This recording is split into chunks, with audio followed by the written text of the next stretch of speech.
Il nuovo procuratore regionale della Corte dei Conti del Veneto, Ugo Montella, ha tracciato un primo interessante bilancio. Complessivamente sono stati recuperati ben 34 milioni di euro, a fronte di 600 istanze istruttorie.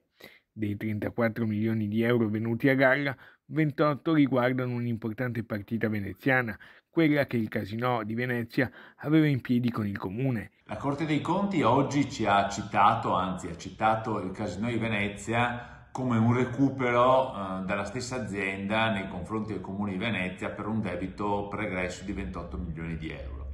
Si tratta di un debito che è sorto dal Casino nei confronti del Comune di Venezia nel 2012 e faticosamente la scorsa amministrazione Brugnaro è riuscita a portare questo valore dal Casino al Comune di Venezia. Secondo Zuin si tratta di un'ulteriore conferma dell'efficienza amministrativa della Giunta. Ulteriore, diciamo così, conferma che l'amministrazione Brugnaro 1 e Brugnaro 2 ha sicuramente portato ai conti in ordine. Nel complesso il 2021 è andato meglio rispetto all'anno precedente dal punto di vista lavorativo.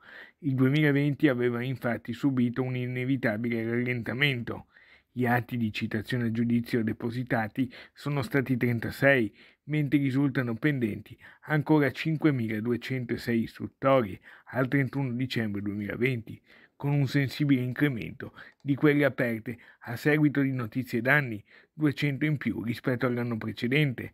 Cresce anche il numero di richieste istruttorie, 600 in tutto contro le 490 del 2020.